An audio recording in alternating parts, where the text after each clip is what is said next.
Welcome to episode 299 of the AM/PM podcast. My guest this week is Steve Simonson. Steve is one of the smartest guys I know when it comes to sourcing and logistics management. And in this episode, he's going to share some pretty insightful and honestly quite sobering thoughts about what's happening in China, sourcing outside of China, and a lot of other really fascinating things about where we're going in the future. Welcome to the AM/PM podcast. Welcome to the AM/PM podcast, where we explore opportunities in e-commerce. We dream big and we discover what's working right now. Plus, this is the podcast where money never sleeps, working around the clock in the AM and the PM. Are you ready for today's episode? I said, are you ready? Let's do this. Here's your host, Kevin King. Kevin King. What's up, everybody? Say hello to your good friend, Steve Simonson. Steve, how are you doing? I'm well and happy to be here on the AM/PM podcast. Yeah, congratulations on taking the heavy mantle that is the AM/PM podcast, but I'm very confident in your ability to keep it moving. I appreciate that. You've got a podcast of your own, so you know how much work this actually is and what goes into it. And I think you've been on the AM/PM podcast before when Manny was the host. Is that not true? Gosh, it's certainly possible. I've done so many podcasts over the years, it's hard for me to keep track, but definitely have been a fan of the show since kind of the olden days when Manny started it and continued on in the second phase with Tim. And now I'm pleased to be here in Gen 3 with Kevin King. That's right. We've known each other for a day or two in this business, and actually we, just a full disclosure, we have a little venture that we do together called Product Savants, where we actually help large sellers and aggregators actually find new product opportunities. One of my secret skills is actually finding good opportunities, and one of Steve's secret skills is, or not so secret anymore, is actually sourcing those opportunities and dealing with all the supply chain and everything. So we put our two heads together and formed Product Savants a few years ago to actually help large sellers and aggregators, and we help them create brands through our Brand Genesis program. And so I know Steve knows what he's talking about, and what we're going to be talking about today is dealing with all this sourcing, logistics, and nightmare, and dealing with China, or maybe not dealing with China, and all the things that you need to be thinking about going forward as you're building your Amazon business or your e-commerce business. There's a lot of stuff that is going on out there, economically, politically, logistically, that a lot of sellers just probably aren't in tune with. And Steve studies this stuff. He's been doing this for a long time, 20, 25 years, or maybe even more, bringing stuff over from China. He's involved in several different businesses, not just Amazon, but several different businesses where they bring in hundreds of containers, I think monthly, in fact, for some of these businesses. So he's very in tune with what the situation is, and that's what we're going to be talking about today. So Steve, you've been going to China for, when's the first time you actually went over to China personally? I think it's around 20 years ago. So it was either 2001 or 2002. I went over for the very first time, and I have to say I was terrified of buying my first container, which had happened just before the trip. And when I went over there, it was just a crazy, interesting, wonderful place to learn and to be exposed to so many things. But I definitely got a dose early on of what a fresh new idea, buying from overseas was at that time. Back then, people thought I was nuts for going to China to buy stuff. And today, when I talk about some of the geopolitical challenges and supply chain issues, people think I'm nuts for, recognizing or at least calling out some of the challenges and then trying to divert myself from some of those challenges. But I'm always trying to think about where the path is headed, so that I can react and maybe even anticipate that path and reduce the pain. So when you first went to China, it wasn't like it is now, where it was like really like back roads and little small airplanes at airports, and it was nothing like what we know. If you've been over to Yiwu or to Canton Fair, maybe some of you listening have actually taken a trip to visit your factory. It's totally different now than what it was 20 years ago when you first went, correct? Oh my gosh, yeah. It's night and day different. So one of the things that China has done is they put literally trillions of dollars, the equivalent of dollars, into their infrastructure. So when I started going there to my very first factory, it would take 8 to 9 hours by road. There were no planes, there were no trains. It was 8 to 9 hours by road. And today I can do a 40-minute train and another half an hour drive on beautiful 6-lane freeways that no other cars are on. I mean, it's truly night and day. It's impossible to understand just how backwards it was. And I remember looking at one of my sourcing colleagues at the time as we're bouncing through the crazy roads and just nightmare. I mean, the conditions were just nightmarish, and going, yeah, here we are. We're living the dream. Everybody thinks we're, going to China and traveling to Asia. It's so sexy and so exciting. But we were just bumping our heads for 6 to 8 hours a day in roads that were not really roads. They were just kind of trails. It's terrible. I'm old enough to remember when I was growing up and all the toys that I bought, I would look on the back and they would say like made in Taiwan. I seem to remember that. But now when you buy something on Amazon or almost anywhere, a lot of times it says made in China. So what happened? Where was the shift where basically China became the world's factory? How did that evolve, or how did that come to be? That's a very interesting point. So actually in the 80s when I was growing up, like made in Japan, made in Taiwan, that was the thing. And everybody kept saying in the 80s, oh, Japan's taking over the world and this and that. But basically at the point that China was admitted into the WTO, the World Trade Organization, and had kind of preferential status, that really opened up the entire Chinese economy to becoming an exporter to the most voracious appetite country, which is the United States. Other countries, of course, benefited, and in fact, they took that ability to export and turned it into a skill, and they would do just about anything you ask them to do in terms of small lot sizes, multiple colors, very flexible. They would say yes to almost anything, right? And we always used to joke when we would go over for sourcing that you will always hear a factory owner say "可以." That's Mandarin for yes, we can. Yes, we can. And when you hear "可以," that could mean yes, we can, no problem. We've done it 1,000 times. From that all the way to the other extreme of there is no way in hell that I can do that. But I'm going to say yes so that you are happy and we have a nice meal together. But I really mean no, and I hope you leave here immediately, right? So it's kind of a crazy experience when you're there. But fundamentally, the WTO entry gave China all of the war chest that it needed to kind of get really big and becoming that world's factory you just described. And the government subsidized a lot of this, right? They've actually been very instrumental. The Chinese government has been very instrumental in like really propelling their economy forward by becoming this big industrial type of factory nation, right? Well, for sure, there's a lot of subsidization. There's a lot of like export tax credits. In many industries in China, they have been, let's say, investigated or called out as being, dumping. The term in trade when you're producing products really below any economic viability is called a dumping. So there's been industries. I was in for example, the bedroom furniture business, and China got so aggressive with their low pricing and their subsidization that the United States declared them a dumper and put in a 400% anti-dumping duty. Wow. So just do the math on that. So it used to cost us 100. Now it's 100 plus the 400.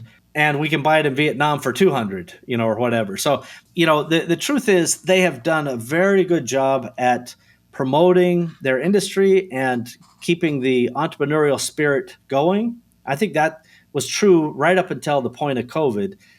There are some shifts happening. Maybe we'll get to them, but their strength was, came on the back of we have really low labor costs. So when I started going there, the labor costs were between 12 and 15 times lower than they are today. So they had low-cost labor. And if you had a labor-intensive product, you mentioned toys earlier, it's a really good way to take advantage of, low-cost labor, and low-cost freight means you can deliver products at a per-unit economic that is viable.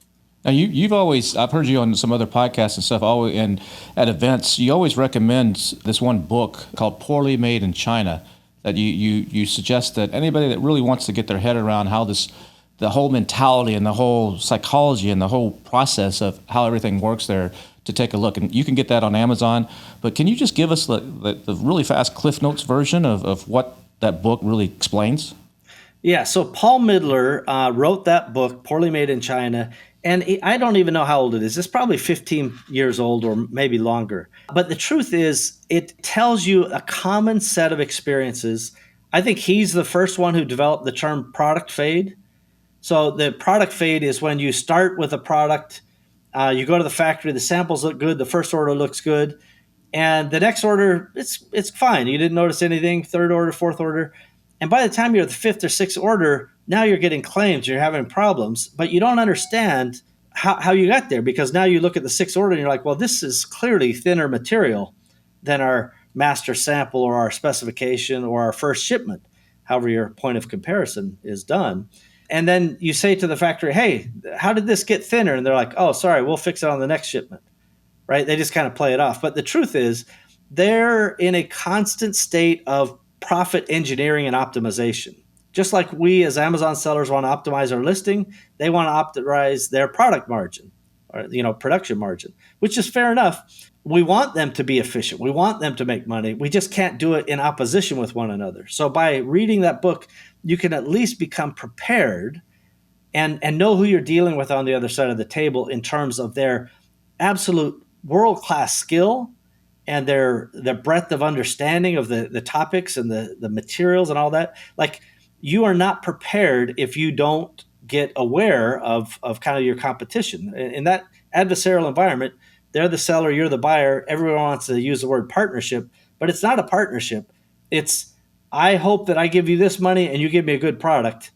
And they are curious and worrisome that you'll screw them on the money, and we get nervous and worrisome that we'll get screwed on the quality. So both of you have to keep each other honest. That's the way business works. In particular, business out of China. A lot of people, when they go into China, they're concerned. A lot of people say China's really good at copying, but not good at innovating. And so a lot of people are worried about their IP and when they go to China. And what are some things that you've seen happen, and some ways that you can protect yourself if you're concerned about being either copied or protecting yourself, from what the big guys do, from Apple on down, because they manufacture a lot in China, to the small guys that don't have those kinds of budgets or that kind of infrastructure to really monitor it? What are your thoughts around IP and manufacturing in China, or almost anywhere for that matter, but especially in China? Yeah, I think these lessons that I'll share with you would apply to just about anywhere, but I think it's of particular interest in China because there is really no, well, I'll just say, respect for IP. The international norms of intellectual property protection are not being observed in China in a strong way. So you have a couple things that it weighs differently depending on your manufacturing technique. But let's say, for example, you have a mold.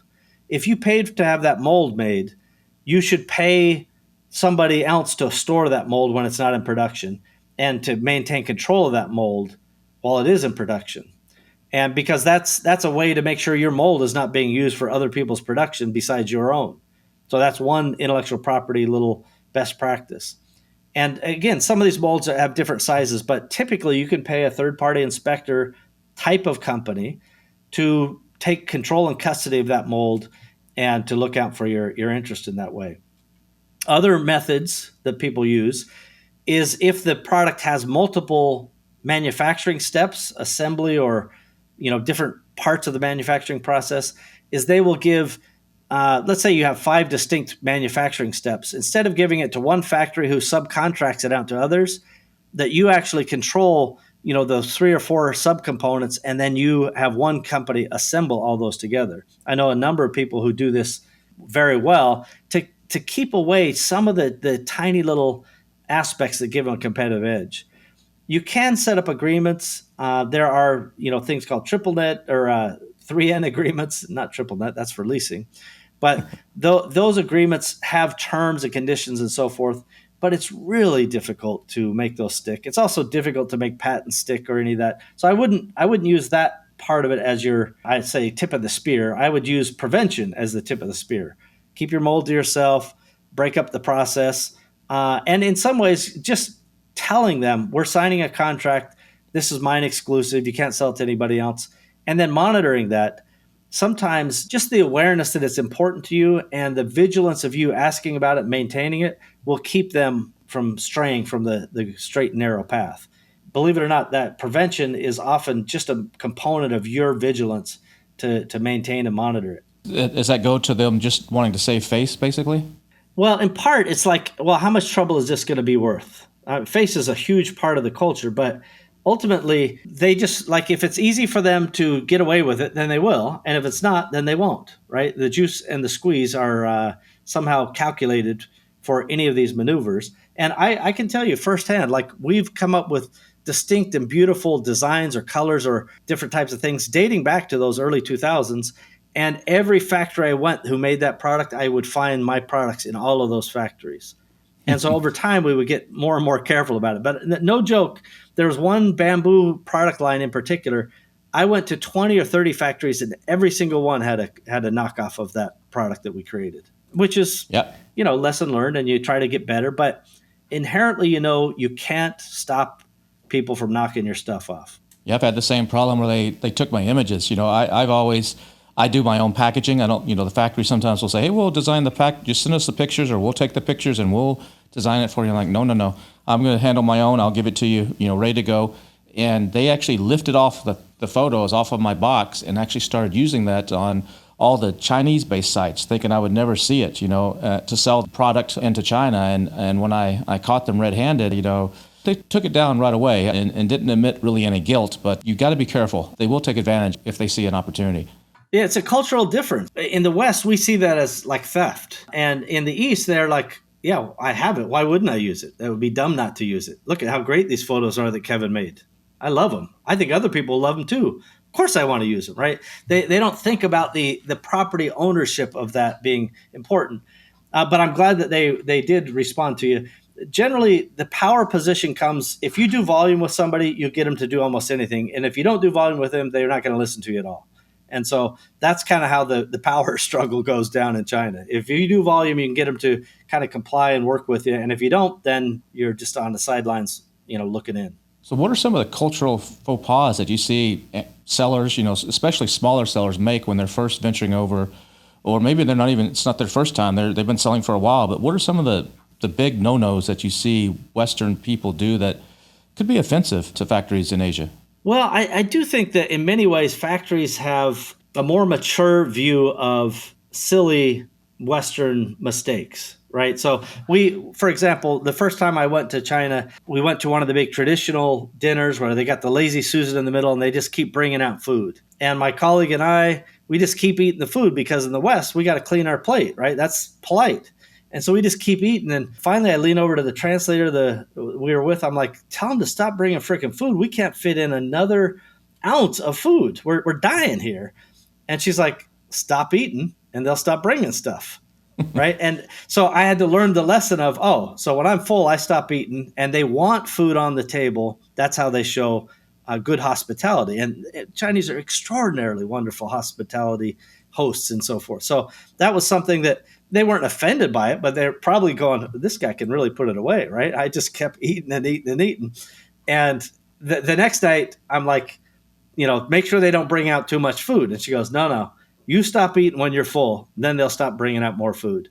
But that was one, it's a small lesson, but it tells you a lot that many things are different there. For example, in accounting, if a company in the West goes in the red, that's bad news, right? And if we're in the green, that's good news. Well, it's exactly the opposite in China. So if you look at their stock market board and you see a bunch of red, you think it's, people getting murdered over there on a stock market basis. But no, that's everybody making money. The green is when it's a problem. So those are, again, subtle lessons. But to me, the biggest problem that I see, particularly with Amazon sellers, is they have this, supposed relationship. It's an imagined relationship where they're like, no, Steve, I hear what you're saying, but my factory is different. We're good friends. Their kids have come over to my house. They send me Christmas gifts. We have this very personal relationship. And this is special and unique. And I was really lucky to find them. I could never find anybody like this ever. And I had one of those. My very first supplier was like that. I went on a cruise with her and her family, and I just felt that we were just so lucky. But this is actually just a tactic of manipulation, right? There's always another factory.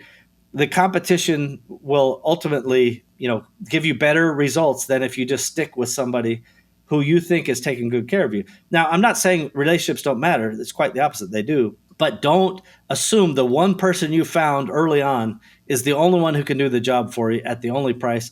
That is a common mistake, and it's almost always wrong. Almost always. Now, you don't drink alcohol, but one of the big things is when you go and visit a factory, they like to take you out and wine you and dine you. So how do you weasel out of that situation or ease that situation to not offend them when you're out with the boss of the factory and he's really trying to have a good time and impress you? Well, first of all, I tell them early on, hey, listen, I don't drink. This is not me not drinking with you. I never drink, ever. Sometimes I'll have somebody else from one of my companies with us, and they can be my pinch drinker.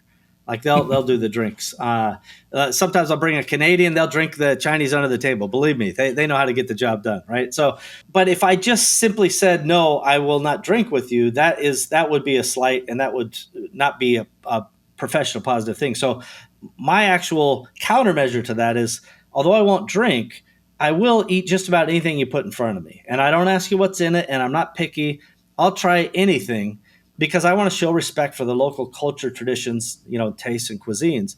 And there's been a few times where I've had just terrible things. I hate stinky tofu, for example, but most of the time it's delightful, and some of the best meals I've ever had are from China.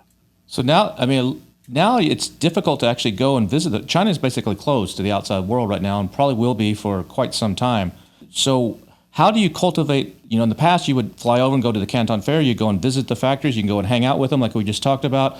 What's the substitute for that right now? How do you create those business bonds without being able to actually go there? Boy, it is a really good question, and it's certainly harder than it was before COVID. So if people remember back when COVID first happened, like all of China shut down pretty hard and pretty fast, and for a couple months. And it was a lot of uncertainty. This is when a lot of the supply chain broke. But after, not long after that, it kind of opened up. And the truth is, they told everybody in Wuhan, hey, next Friday or this coming Friday, which is, 4 or 5 days away, we're going to close the city. All the buses and rail and roads are closed, but the airport's open. And about 5 million people left. So once the thing left, they're like, all right, we're probably okay now. And they really did have a pretty mellow time. So our substitute during most of the COVID time was my China team. And that China team is engaged with Kevin and I at Product Savants. We would go around to the factories, and our team would be there. Sometimes we'll Zoom call with them. But we would really make extra efforts to have our team on the ground in the factories and maintaining those close relationships, because that's something that was unique to us, or at least very few companies, by comparison to the multitude of buyers, can put company people in the building. But in the last, let's say 3 months since April, since the Shanghai lockdowns, now some of our people can't even move city to city.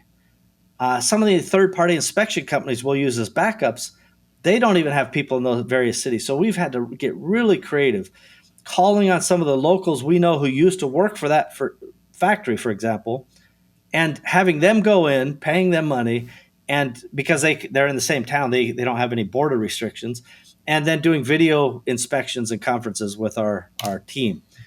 All of this is to say that it's way harder now. If you really do want to have a good relationship with your supplier, I highly recommend doing a Zoom, it depends on your order volume, once a month, once a quarter, whatever makes sense for you.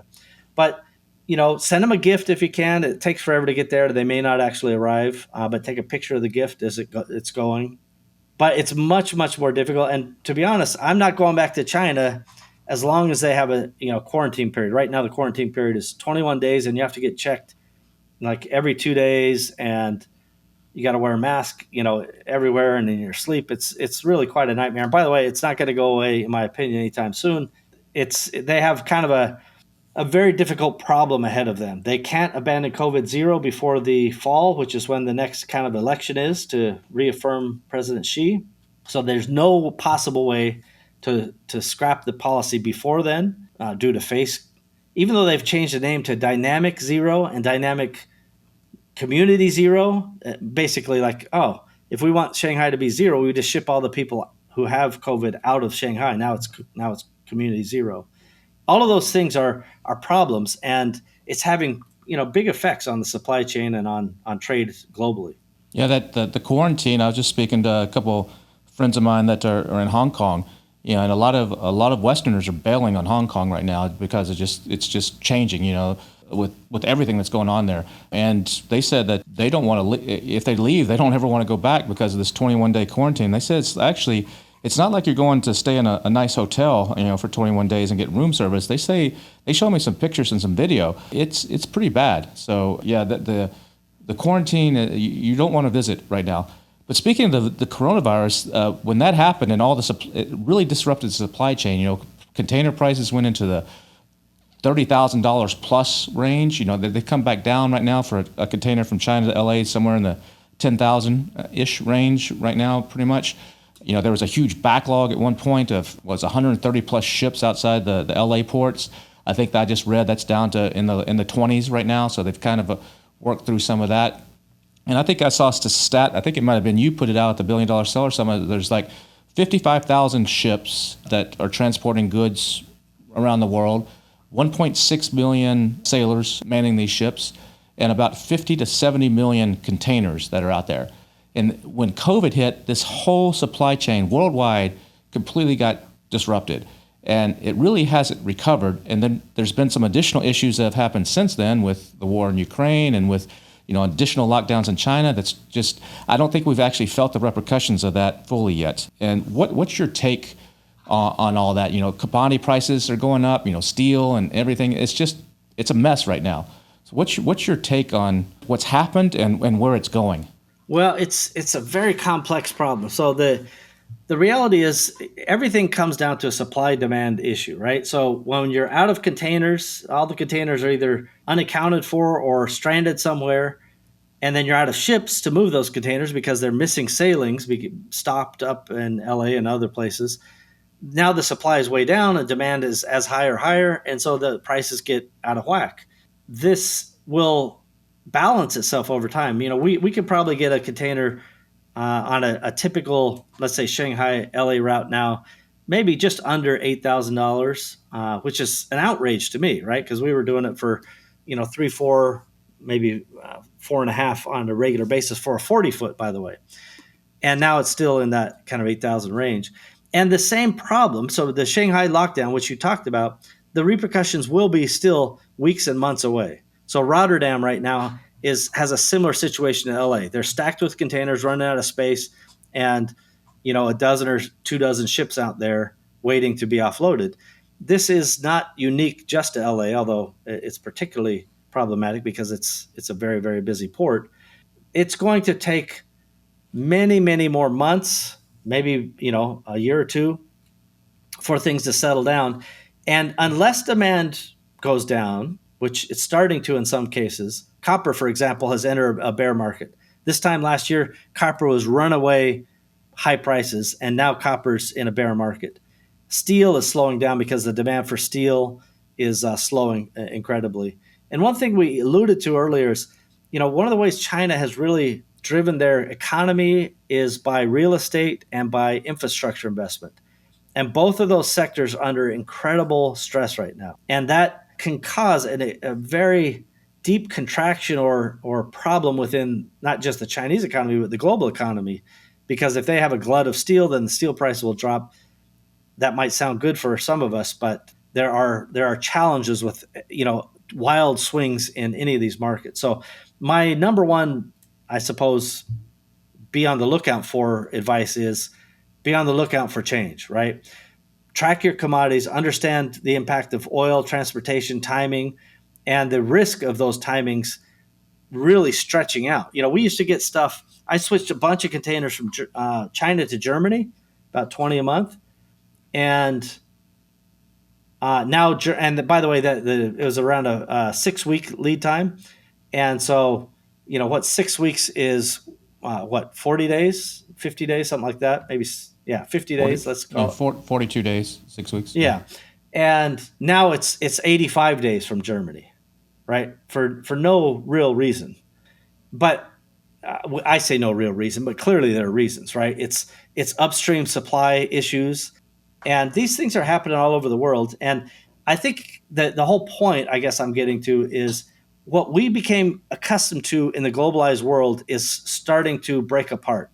And I actually believe that deglobalization is happening, where more and more large companies, especially, but smaller folks like us, we need to start looking at nearshoring or reshoring, as they call it, to try to figure out how do we get great products at competitive prices as close to our target market, sales market, as we can. And it's not easy, and it's going to take time, but it's a reality that's coming, because whether we like it or not, there are aspects of these supply chains that are not super sustainable. It's a problem, though. I mean, a lot of people are looking at India or Vietnam or Thailand. I know you took a trip, ventured around both of the Vietnam and India to scout out some stuff. Thailand, Malaysia. A lot of people are looking at Mexico and Colombia. There's just, I think, a group of Amazon sellers put on, Tim and some others, Amy Weiss put on the thing called the Mexico trip and took a group of people down to Mexico for sourcing there. But there's still a lot of problems. I mean, because what you're finding is, they might be able to do certain things well, maybe it's textiles or certain things, but still a lot of the raw materials are still coming from China. So you really have to plan, even if you're trying to move your stuff out, you got to plan your supply chain around the raw materials almost. And then you have, tariffs. You have the 25% tariff that people call it the Trump tariff that he slapped on China, that, Biden is saying that he may take that back off temporarily or on certain goods because of the inflation. But that plays a role, and tariff engineering plays a role. It gets really complex really fast when you're looking outside of China. Can you talk about that a little bit? It totally does. So the first problem is, listen, it would be great if we could just go, I don't want to wait on a ship from China. I'll just buy it from some guy down in Mexico or Canada or down the street from me in Seattle. But that's not how it is, right? There's not enough of a manufacturing base in North America, from the raw materials, which you eloquently and rightly talked about, all the way up through finished assembly or finished processing. But it's getting better. So I can say that we're talking about, in the next 5 years, I think the world will change in global trade more than it has in the last 20. So, and many of the things that became a common practice in the last 20 years are going to be different, in some cases non-existent. What are some of those things? Well, I can't tell you down to the wire, but there are some things that you will find that China simply will not be competitive. So China's, I mentioned earlier, their wages are up by 12 to 15 times depending on the region. Mexico has cheaper labor than China does. So all you have to do now is go, well, let's solve the raw materials problem. Where can we get the raw materials besides China? Many times China is not the raw materials source, it's the raw materials sub-processing plant. Right. But I quite agree, just subbing in a Mexican finishing factory for a Chinese raw material is not solving the problem. So then you go, well, what is that raw material? For cotton or textiles and things like that, the U.S. and Mexico will solve it through automation and high yield farming within the next 3, 4, 5 years, for sure. So anything apparel, canvas, anything that could be, fabricated out of those types of textiles can absolutely be done in America or Mexico together. Same thing with wooden-based products, same things with oil-based products, which many of which are plastics, plastic-injected molds, those types of things. Many of those can move. Colombia also has upsides. But I suppose my point is, think about your product and think about, in a perfect world, how would I do this closest to my target sales market? So if it's in the UK or if it's in France or Australia or US, wherever, how would I source the raw materials, and how do I understand each component of that manufacturing process? Because the more you learn about it, the more you may realize, oh gosh, I'll give you an example of a product that I'm looking at right now. So I want to make these cool advent calendars, very nice wooden advent calendars, hand carved, and I could certainly make those in China. I could make them in India. I could make them in many, many places, but I want to make them in America. So I'm figuring out what raw materials can I get in America, and that means I have to change the wood specification. Then it's like, well, what automation tools can we use to carve this instead of hands? And we're going to have a U.S.-made, hand-carved, wooden, high-end product that most people would look at and go, that does look hand-carved, but it's really machining that's making it. And there will be some hand assembly, but it will maximize the machinery and the automation to the greatest extent we can. and then it'll marry it up with labor for the parts that are absolutely required. But that's me leaning into wanting it to be made in America. I could still do it cheaper offshore, but I don't want the problems, I don't want the headaches, and I do want the made in America. And that goes for the UK, by the way. If you're in the UK, you want to buy made in the UK if you can, or at least closer to home. You have other issues. I mean, in China, you alluded to, they have a massive debt problem right now. And then you talked about, the labor costs going up 12 to 15 times. It's still relatively cheap compared to like the US or somewhere, but the 996 work ethic is there's a lot of pushback right now. That was the work 9 a.m. to 9 p.m. 6 days a week ethic that they had. They're having trouble in China, that's an aging population. They're having trouble getting workers. So we're still reliant on them. It's not like you can shift everything away right so fast, but how are we going to solve this problem? I mean, how long is it going to take for to get ramped up in the U.S. or to get ramped up in Mexico or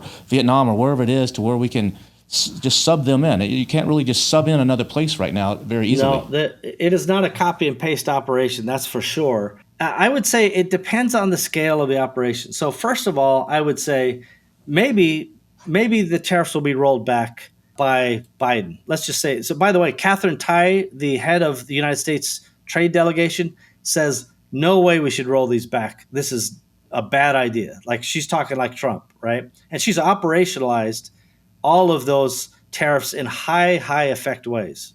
Very smart trade lawyer, Catherine Tai. That's our person. But she's totally against rolling back those tariffs, where Janet Yellen and others are like, no, that's not our problem. Just give us lower importing rates. And what I would say is, even if they're rolled back, I think the next administration will go back hard at China. So that uncertainty of, well, how long is this benefit going to last, makes players who think about the long term more skittish about just jumping right back into China. We've moved 60% of our stuff in the last 5 years from China to other countries.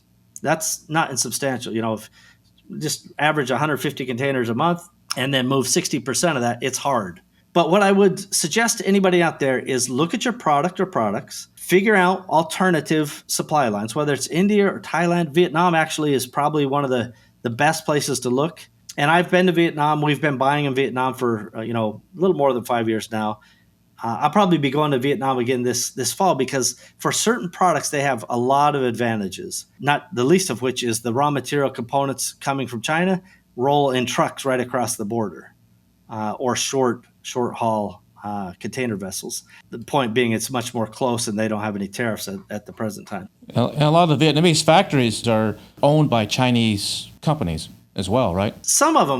The interesting thing is, so China, the most aggressive folks in China have found Vietnam or other places to kind of plant a flag and go, I'm going to have to get creative here. But China, because of that economic issue that you talked about, some of those benefits of moving factories or trying to get money out of the country is not working anymore. They're really reducing the ability for people to take money out of China. And what that means is, by the way, in large part, so let's say Saigon and South, most of the factories are owned by Vietnam or Korean factory owners.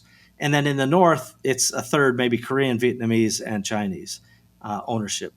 And like anything, it's just about learning. So you got to be a little bit more prepared to talk with countries other than China.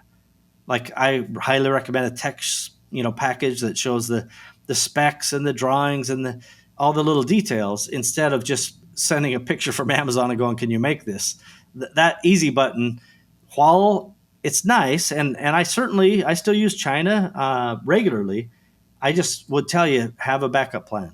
Yeah, I always remember when COVID hit, it was Wuhan was ground zero, and then it was Italy that seemed to be hit next. Italy had a big problem, and I started looking into that, and I saw an interesting story that came out.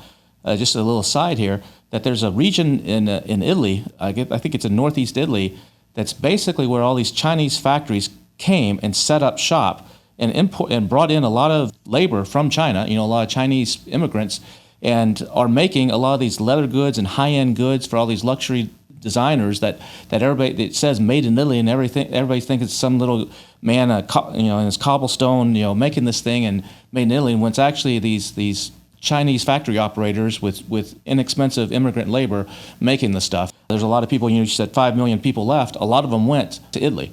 So who knows if that's if that's where it came from, but I just found that interesting. There are, those types of factories. A lot of the Belt and Road initiatives, so-called BRI, are big promises of huge investment.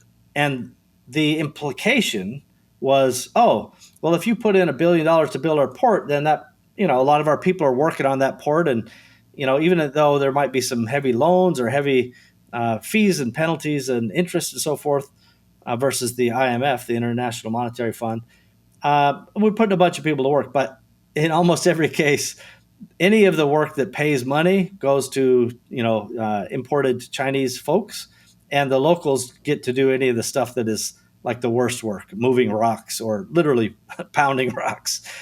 So it's a weird thing. But what I just point people to is, I said the world is changing.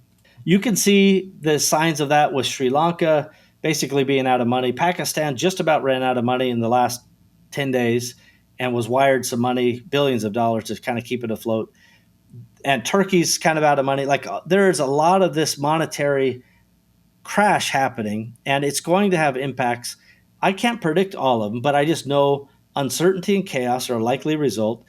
And so even though I hate geopolitics and I hate supply chain nightmares, like all of this stuff I dislike, but for the last 2 years, I've had to spend enormous amounts of time trying to solve these things and then think about what does the next 5 years look like. And I'm convinced that, maximizing what you can in China, whether it's, design or fast entry to the market, and then thinking about how can I be redundant in other countries, or if I need to switch, how would I do that? I guarantee the Shanghai lockdown is not the last one. And as a matter of fact, Kevin, at the $1 Billion Seller Summit, I put a series of predictions on one of my slides. And I haven't done a full analysis, but most of those predictions are already happening or are on schedule. And it's not because I have a crystal ball. It's because I use logic. It's like, if you do this, then that happens, right? If, then this, and that's what's happening. Yeah, a lot of those. I remember when you made that presentation, a lot of people sat up in their chair and like, Steve's just, he's just being a Debbie Downer here. And then as these things started coming true, and one of them came it was shortly after, like a week later, you're like, see, I told you. And then another one, and then another one. And it's true. I mean, you're on top of this stuff and so what's someone to do right now? Someone's in this, they're dealing with China, and they just don't have the resources to go change everything to Mexico or to go somewhere. What should they should get maybe some supplier support, maybe work on the terms or ask them to help pay for the shipping, or can you let me slide right now on this 30% deposit, or maybe try to lock in the price for a longer period of time. What are some things that they can do right now that are actionable to the audience that's listening, that they're a smaller seller? What can they do to just try to alleviate some of the pain? Yeah, there's a few things that I recommend people do as almost like a health checkup, almost any time, but in particular in these kind of turmoil-filled times. So one of them is see if you can get a better price. Go shop that product, even in China, around to other suppliers and try to get a better price, right? I want to make sure that I have the best price possible on that product. And by the way, your current factory is unlikely to go, oh yeah, I was glad you called. Please, let me give you a 20% discount. That's not how it works, right? So you should assume that that's not going to be a call that's inbound to you. So that means you have to go find the market price. And by the way, due to supply chain, not everything's going down. Some things are going up, but maybe it goes up less than you thought if you find the market price. The second thing is currency. I guarantee you, currency is being overlooked, and it's always a funny fascination of mine. If the currency, let's say the U.S. dollar is weakening, and if they find that it's a negative impact to the factory, they're on the phone almost immediately. But if it's in my favor, they never pick up the phone. And my point is, the currency has changed quite substantially this year. We're talking about more than 10%, sometimes 15%. And so you should index that price, the FX rate, at the time you had a pricing agreement. And then 5% changes, whichever way they go, you should be encouraging your factory to do the right thing for you, and you should do the right thing for them. I do think that if you ask them to give you a quote, make it effective for a longer duration. That's something that Kevin and I do with Product Savants customers. It's like you got to hold this pricing longer than you would normally because commodities and everything. And most often we'll get a yes. As Kevin probably knows, the HTS codes, however you refer to them, they updated. I think they actually updated earlier this year. 1st. Maybe Yes, it was January 1st. Yeah. January So 1st. like sometimes those things change. Oh, there you go. Sometimes those details change. In other words, the duty might change or the Trump tariffs. For example, there's 500 products that were taken out of the tariff scheme 3 or 4 months ago. Maybe you were paying it last year and you don't have to pay it this year. Knowing those and understanding it, very, very important. I always monitor margins, right? Job costing is something that I call it, but every product, every import has a landed cost, and we calculate, what's the contribution margin, what's the shipping, what are all these margins. I really encourage you to know those numbers. Top line, midline, which is gross margin, the second line, which is contribution margin, and then your bottom line, obviously, after operation expense. So there's a lot of things you can do. Sinosure is a company. It's actually a government state-backed company in China that keeps a file on every Chinese company that exports out of China. And that means if you've exported out of China from a Chinese factory, they know your name and you probably already have a credit file with them. And in almost every case, if you've been doing business longer than a year and you've done more than 50,000 US dollars of export, you probably have a pre-approved rate that they will back your credit with the factory. And the way we do it is we say, we'll give you 0% down and we'll pay you in 60 days. And the factories, in our case, will say yes to that. By the way, I'll come back and tell you where they shouldn't be asked to do that. But if you're doing it at a reasonable volume, then they'll say yes. And then they have Sinosure to back them up in case Steve decides not to pay them. And they make an insurance claim and they get 80% of their money. And then Sinosure will chase me for the rest of my life to get the money. But the truth is that might cost you 1 or 2% to get those added terms. But in terms of cash flow, it's highly advantageous. Really, really something that I like. And that's not something that you can apply for, that you don't go and apply to this Sinosure. That's something your factory does. Just to be clear, that's something the factory has to go and get that insurance. Basically, it's not something you apply for. Very important point. Yeah. So your mission is to go to the factory and go, hey, I've been a good customer. I would like to move to 0% down and 60-day terms from the bill of lading shipping date. And to do that, I encourage you to go to Sinosure and get credit insurance on our account. And you know what? For the first 6 months, I'll split the increase of cost that Sinosure charges you, right? So let's just say it's 1% a month that they're charging. You take half the cost, have the factory bear half the cost. Then 6 months later, you can have them take the whole cost. My main point is to have conversations with them. Let them know the truth. This is harder for you. Costs are squeezing you. Have candid conversations. Many times they will come back and go, well, if this thing was a 1/4 inch smaller, I wouldn't be wasting 12% of my material cutting it off the edge. And you're like, well, make it 1/4 inch smaller. I don't care, right? I didn't even know that was a thing. But if you work with them, you can engineer ways of not just beating down the factory. I really do think that's another common mistake. You asked for big mistakes earlier, Kevin. The idea that we're there to beat them down and win, that is a transactional way of thinking. We want to be even with them. We want fair value. I give you money, you give me quality product, and we can do that forever. But if I beat you down and I win, then eventually that factory will go out of business or stop doing business with me, or vice versa. If they give me bad product, I won't keep using that factory. We want long-term sustainable relationships. And they do believe in a principle called guanxi, right? This is basically relationships matter in China. And having that mentality of how do I let them know what's important to me? I'm not yelling at them. I'm not rude.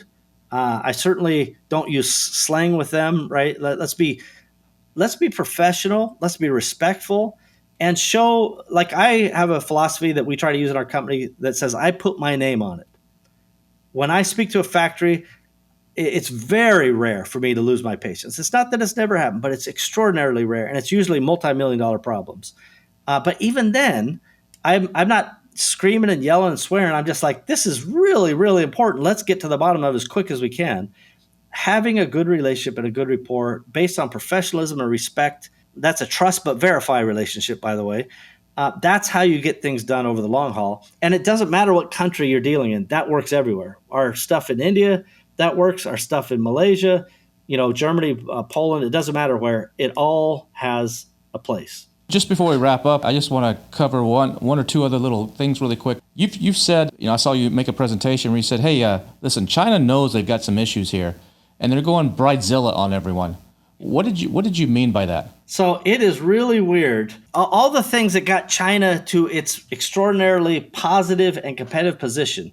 You talked about 996 earlier, that extraordinarily over-the-board work ethic. By the way, it's not good for people to work 996. And it's also, they paid them for a 40-hour work week. So it's like getting 50% more output for no extra wages, right? And that's hard to compete with. But all those things, 996, the education, they've outlawed tutoring. That entire industry is dead. The video games, they've taken the ability for kids to play video games. The sports teams, you can't have tattoos if you're on a sports team. They've gotten rid of something that they called sissy boy culture, or sissy boy or sissy pants culture. I don't remember exactly what it is, but it's like boy bands to them, like especially the ones from Korea, they're like, nope, they're out. They're blocked from all that. Like all of these things on the social basis, that's the Bridezilla actions. They're acting nutty, and they're beating down Alibaba. They're beating down the equivalent of Uber over there called Didi. They're doing lots of things that are like all the things that got you the success.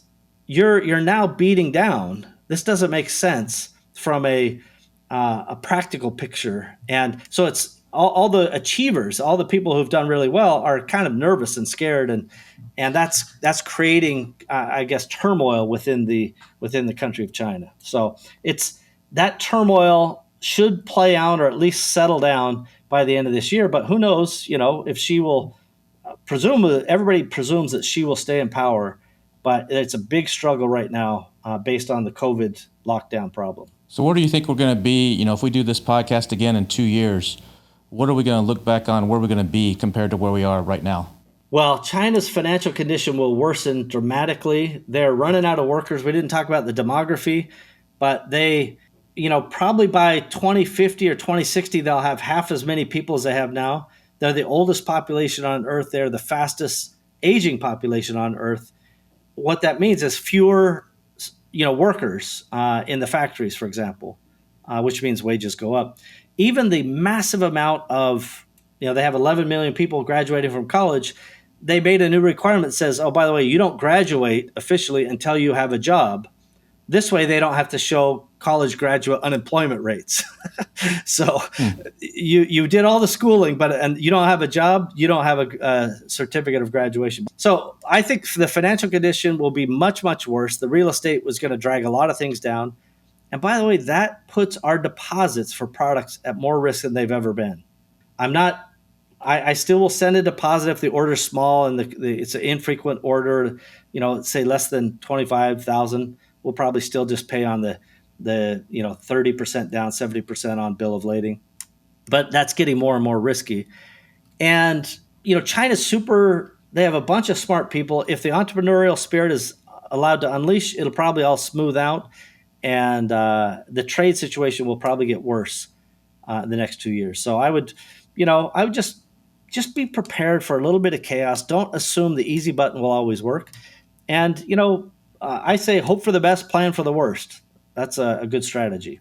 Steve, this has been awesome. It's very enlightening. I'm sure everybody out there has got something to think about right now. If people want to reach out to you, what's the best, if they want to learn about Empower or listen to some of the Awesomers podcast or some other things, how can they learn more about the world of Steve? Yeah. Well, first of all, I'll just give you a warning. It ain't always pretty. No, you can go over to the awesomers.com podcast. And really, I do most of my interaction with the community in a volunteer capacity at empowery.com, which is a trade association and co-op buying group style.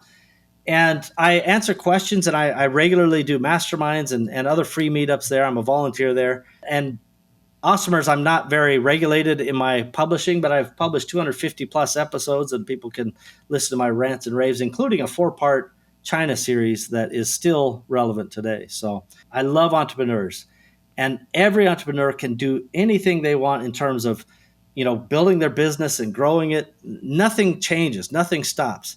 It's just we can't assume that the past will be the same as the future, and or the future will be the same as the past. It's just things are going to be different, and that's okay. The people who are adapting and persistent will win. Awesome. As you just learned from Steve and I's conversation, there's a lot of ducks you need to get in order to really protect yourself and make sure you're prepared for a lot of changes that are coming on the horizon when it comes to sourcing and logistics. And if you want to stay on top of everything Amazon, one of the best places to do that is in the Helium 10 Elite. Every month we bring in 3 guests and I do a presentation. So make sure you check out Helium 10 Elite. You can upgrade your Helium 10 membership to the Elite plan. You get a lot of extra features and benefits with some of the software tools, and you get a monthly training where we keep you up to date on the latest tactics and strategies for selling on Amazon. I'll be back again next week with another episode, but before we go, we have another golden nugget for you. It's not what you don't know that will hurt you most. It's what you think you know, but you don't, that will really hurt you. Think about that when it comes to logistics and sourcing. It's not what you don't know that will hurt you most. It's what you think you know, but don't, that will really hurt you. See you again next week. Take care.